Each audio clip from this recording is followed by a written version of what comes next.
शिलीगुड़ी से निकले एक अनोखी यात्रा पर, बॉर्डर क्रॉस किया और पहुंचे नेपाल की धरती पर।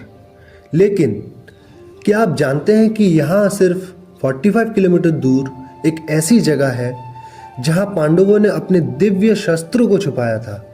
जी हाँ, आपने सही सुना, पांडवों ने अपने दिव्य शस्त्रों को छुपाया था। यह है शताक्षी धाम, नेपाल का सेकंड जनकपुर, जहाँ इतिहास, पुराण और प्रणाम तीनों मिलते हैं। Within darkness, waiting. हमारी यात्रा शुरू होती है शिलीगुड़ी से।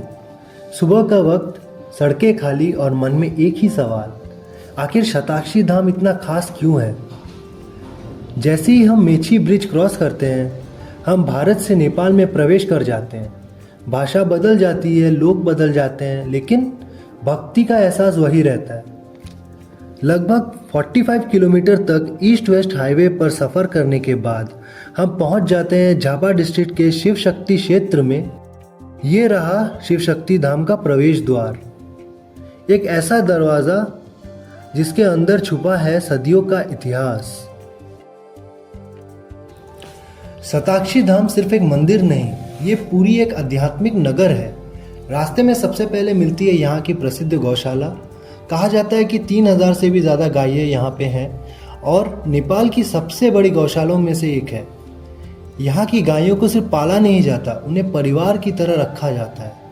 थोड़े आगे बढ़ने पर नज़र आती है यहाँ की गुरुकुल, जहाँ छोटे बच्चे संस्कृत, वेद और सनातन धर्म की शिक्षा लेते हैं। आज के मॉडर्न युग में भी ये गुरुकुल पुरानी परंपराओं को जिंदा रखे हुए हैं। लेकिन शताक्षी धाम की सबसे बड़ी पहचान है ये विशाल रुद्राक्ष शिवलिंग। दूर से देखे जाने पर ही इसकी आकार आपको चौंकाने के लिए काफ़ी है और पास जाने पर इसकी भव्यता और भी अधिक महसूस होती है। रुद्राक्ष को भगवान शिव के अंश के रूप में माना जाता है, शायद इसीलिए शिवलिंग के सामने आते ही अलग ही शक्ति की एहसास होती है। आज ये शिवलिंग सिर्फ एक मूर्ति नहीं, बल्कि शताक्षी धाम का सबसे बड़ा आकर्षण बन चुका है। लेकिन आखिर माता शताक्षी कौन है और उनका नाम शताक्षी क्यों पड़ा? पुराणों के अनुसार एक समय पृथ्वी पर भयंकर अकाल पड़ गया था। लोगों के पास खाने को कुछ नहीं था। तब माँ दुर्गा ने शकंभरी रूप धारण किया। माँ ने लोगों की पीड़ा देखी और उनकी आंखों से आंसू बहने लगे।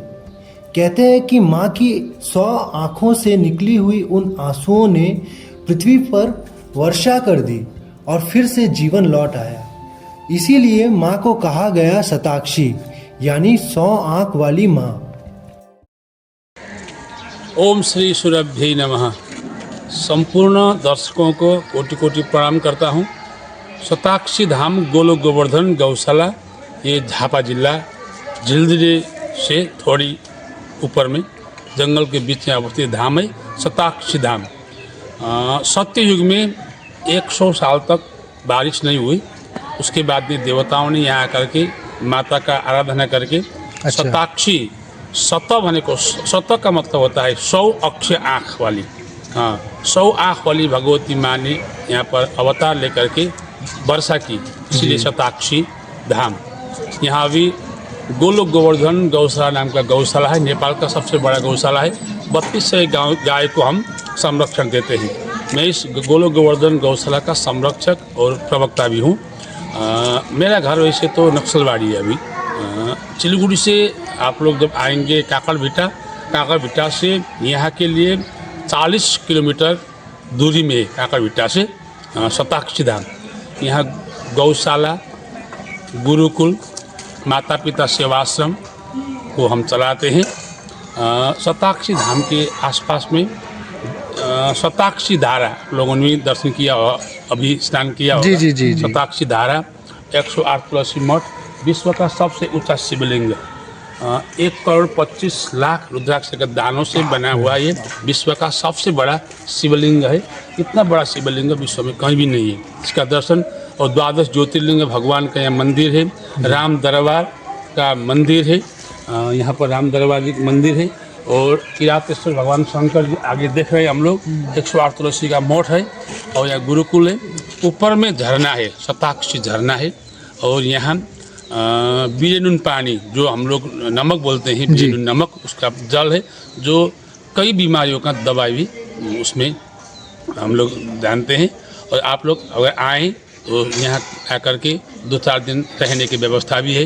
400-500-600 तक जो भक्त लोग आएंगे, यहाँ रहने की, बैठने की व्यवस्था है। अभी हमारे पास में 40-50 कमरा भी आप लोगों के लिए धर्मशाला के रूप में अवस्थित है। और आप लोग आएंगे तो यहाँ खाने पीने बैठने का कोई पैसा नहीं लगता है, निःशुल्क सेवा है। आप लोग आएंगे तो हम आपको सेवा के लिए बैठे हुए। 3200 गाय है अभी यहाँ पर, 40 ब्रह्मचारी बटू गुरुकुल में है और 17-18 माता पिता को हम सेवा करके बैठते हैं। आप लोग सभी को स्वागत करते हैं। आप लोग कहाँ से आए हैं? सिलीगुड़ी से आए हैं। आप यूट्यूबर को भी स्वागत करते हैं। राधे श्याम। लेकिन गुरुजी की बातों के बाद एक सवाल अभी भी बाकी था। शताक्षी धाम के पीछे छुपा है एक ऐसा रहस्य जिसके बारे में बहुत कम लोग जानते हैं। कहते हैं कि इस जंगल के अंदर में है शताक्षी झरना, एक ऐसा जगह जहां महाभारत काल में पांडव आए थे। यहीं कहीं उन्होंने अपने अस्त्र शस्त्र छुपाए थे, यहीं युधिष्ठिर ने तपस्या की थी। लेकिन क्या ये सच है, क्या सिर्फ एक कहानी? पार्ट 2 में हम पहुंचने वाले हैं उस जगह जहां महाभारत का सबसे बड़ा रहस्य आज भी जिंदा है।